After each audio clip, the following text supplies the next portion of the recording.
اعوذ باللہ من الشیطان الرجیم بسم اللہ الرحمن الرحیم۔ امید ہے کہ آپ اللہ تعالیٰ کی رحمت، فضل، کرم کے ساتھ بالکل ٹھیک ہوں گے۔ اللہ تعالیٰ آپ کو اپنی حفظ ایمان میں رکھے، صحت اور ایمان والی زندگی عطا فرمائے، آمین ثم آمین۔ میں آپ کے لیے دعا گو ہوں، آپ میرے لیے دعا گو رہیں۔ میں آج ایک ایسی بات شیئر کرنا چاہتا ہوں میں کوئی یوٹیوب یا ایسی چیزوں سے کاپی نہیں کرتا۔ میں نے چونکہ آپ کو میں نے کئی دفعہ بتایا، مجھے کتب پڑھنے کا بڑا شوق ہے۔ اپنی مسز کی جو کالج کی لائبریری تھی، وہ پروفیسر ریٹائر ہوئی، تو وہاں سے میں کتاب جو ہے مسز سے کہتا کہ یہ والی آپ لے آئیں، تو میں 2-3 دن موٹی سے موٹی کتاب بھی پڑھ لیا کرتا تھا۔ اور بھی ذرائع جو تھے جہاں سے کتاب ملتی ہے میں وہاں سے لے آتا ہوں، تو وہاں سے میں واقعات پڑھ کے آپ کے ساتھ شیئر کرتا ہوں۔ اینی وے، یہیں سے پھر مجھے اخبار میں لکھنے کا شوق بھی پیدا ہوا۔ 2002 میں کالم لکھنے شروع کیے، تو ایک دفعہ ایک اخبار نے مجھے ذمہ داری لگائی کہ آپ جہاں پر یہ قیدی، سزائے موت کے قیدی کال کوٹڑی میں رہتے ہیں، وہاں پر تشریف لے جائیے اور ہمیں اس کی جو بھی رپورٹ ہے دیں، اس کو آرٹیکل کے شکل میں شائع کرنا ہے۔ مجھے بڑا اچھا لگا۔ میں اس وقت وزیر آباد میں تھا، لاہور آیا، بس انتظام کیا ہوا تھا۔ میں ان لوگوں سے ملا۔ اللہ کی پناہ، اللہ کی پناہ، اللہ کی پناہ۔ وہ میں ایک کا لفظ استعمال نہیں کر رہا، ہر جو سزائے موت کا قیدی تھا وہ فریاد کر رہا تھا کہ اس گندی اور غلیظ زندگی سے بہتر ہے کہ اللہ تعالیٰ سے دعا ہے کہ وہ ہمیں سزائے موت دے دے۔ پتہ نہیں 6-6.5 فٹ کی ایک کال کوٹڑی ہے لمبائی میں، تھوڑی سی چوڑی ہے، بندہ پورے قد کے ساتھ کھڑا بھی نہیں ہو سکتا، اور اتنا تعفن ہوتا تھا وہاں پہ، گندگی اور غلاظت، کہ وہ سب کچھ ان کا وہیں پر ہوتا، وہیں پہ کھاتے، سب کچھ وہیں پہ۔ میں بات ڈیٹیل میں نہیں جانا چاہتا۔ اور 24 گھنٹے میں 22 گھنٹے وہ وہاں پر گزارتے، 2 گھنٹے کے لیے جن کی سفارش ہوتی ہے ان کو واک کے لیے لے جاتے ہیں، حالانکہ یہ سب کا حق ہے۔ بہرحال یہ ایک علیحدہ ٹاپک ہے۔ تو ایک شخص سے میری ملاقات ہوئی کہ ہاں بھئی آپ نے کیا جرم کیا؟ مختلف لوگوں سے پوچھا تو ایک کی بات مجھے بڑی عجیب سی معلوم ہوئی۔ وہ کہتے ہیں کہ ایک شخص نے مجھے گالی نکالی۔ میں اس وقت نوجوان تھا، 22-23 سال عمر تھی، برداشت نہ ہوا، اور میں قریبی دکان سے گیا، وہاں سے چھری لی اور اس کو جان سے مار دیا۔ ایک گالی برداشت نہیں کی اور میں نے انسانیت کا قتل کر دیا۔ اب اس کا پچھتاوا دیکھے، وہ روتا ہے کاش کہ میں نے اس کو چھری نہ ماری ہوتی۔ کہتا ہے وہاں اس کو میں نے ایک چھری ماری تھی، وہاں ایک گالی مجھ سے برداشت نہ ہو سکی۔ اس دن سے لے کے آج تک مجھے تھانے میں گالیاں، عدالت سے باہر جاتے ہیں تب لوگ گالیاں، مخالفین گالیاں نکالتے ہیں۔ جج ادھر عدالت کیا ہوتی ہے، جیل میں آ گیا ہوں، یہاں گالیاں، ایک گالی میں برداشت کر لیتا، صبر سے کام لیتا، تو جو ہزاروں گالیاں کھائی ہیں یہ بھی تو میں سہ ہی رہا ہوں۔ اس لیے اللہ تعالیٰ صبر کرنے والوں کے ساتھ ہے۔ اگر وہ نوجوان صبر سے کام لیتا تو اس سزا سے بچ جاتا۔ صبر میں بڑا کچھ ہے، صبر میں بہت کچھ ہے۔ اللہ تعالیٰ صبر کرنے والوں کے ساتھ ہے۔ اب دیکھیں، ایک گالی اگر وہ برداشت کر لیتا اور صبر سے کام لے لیتا تو اس سزا سے بھی بچ جاتا، گالیوں سے بھی بچ جاتا۔ ممکن ہے اس صبر کرنے کے انعام میں اللہ تعالیٰ اس کو نہ جانے کیا کچھ نواز دیتے، اور گالی دینے والے کو نہ جانے کیا سزا دیتے، اس کے دل کو شاید سکون مل جاتا۔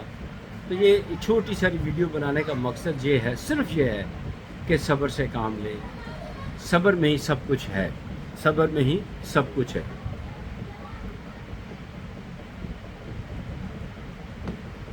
اللہ تعالیٰ سے دعا ہے کہ ہمیں ایمان والی زندگی عطا فرمائے، جس میں صبر بھی شامل ہے۔ صبر انسان کی جو بیڑی ہے، بیڑی پار لگا دیتا ہے۔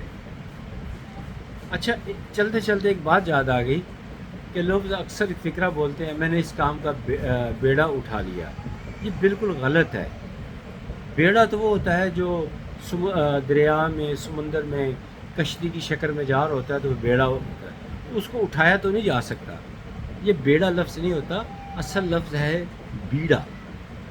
بیڑا کیونکہ پرانے زمانے میں بادشاہ وقت کوئی مشکل وقت آتا، کوئی جہاز کا لڑائی کا وقت آتا تو وہ اپنے سرداروں کو بلاتا، وہ ارد گرد بیٹھ جاتے اور اپنے ملازم کو ایک بیڑی ہوتی تھی، آج تو ختم ہو گیا رواج، لیکن پرانے لوگ جانتے ہوں گے کہ بیڑی ہوتی تھی، سگریٹ سے پہلے بیڑی ہوتی تھی۔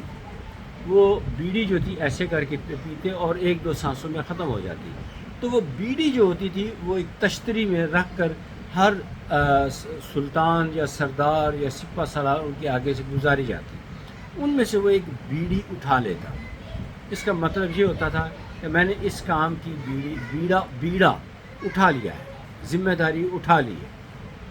تو اب بگڑتے بگڑتے لفظ جو ہے وہ بیڑا بن گیا ہے، حالانکہ بیڑا کہاں اور بیڑی کہاں یا بیڑا کہاں۔ تو خدا را اس چیز سے بھی فائدہ اٹھائیں اور لوگوں کو بتائیں کہ لفظ بیڑا ہوتا ہے یا بیڑی ہوتی ہے، بیڑا کوئی لفظ ہی نہیں ہے۔ بیڑا تو کشتی کو کہتے ہیں جو چپو کے ساتھ چلایا جاتا ہے۔ بات خیر کہیں سے کہیں چلی گئی۔ بہرحال ہمیں اچھے اخلاق کے ساتھ رہنا چاہیے، صبر سے رہنا چاہیے، پرسکون رہنا چاہیے۔ اگر کوئی کچھ کہہ جائے تو استطاعت ہو تو اس کو پیار سے، محبت سے سمجھا دیں،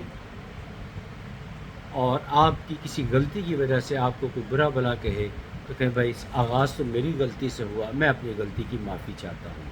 یاد رکھیں جس کی اس کی کمی ہوتی ہے اس کی ویلیو بڑھ جاتی ہے۔ معافی مانگنے کا رواج کم ہو رہا ہے تو اس کی قدر بڑھ رہی ہے۔ آپ کسی سے معافی مانگ کر تو دیکھیں، لوگ خوش ہو جاتے ہیں، گلے لگا لیتے ہیں۔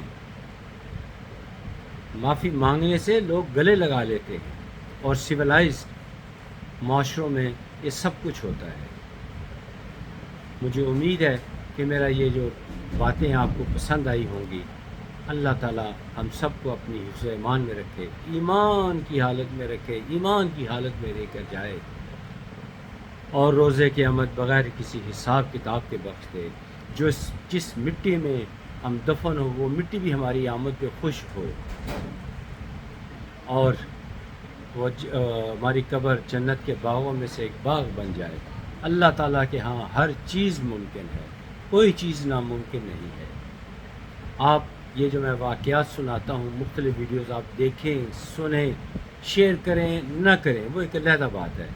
میں تو کہتا ہوں شیئر ضرور کر دیا کریں، اپنے دوستوں، عزیزوں، اقارب دنیا بھر میں کر دیا کریں، لیکن کم از کم اپنے بچوں کو ضرور سنایا کریں تاکہ ان کی اخلاقی تربیت ہو۔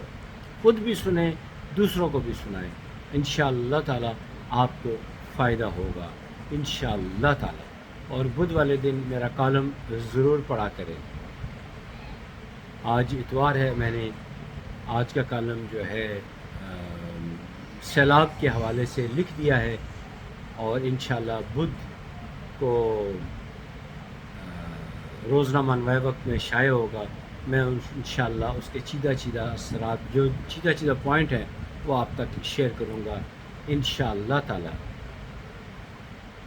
آپ سے میری گزارش ہے کہ مجھے اپنی دعاؤں میں یاد رکھیں، میں آپ کے لیے دعا گو ہوں۔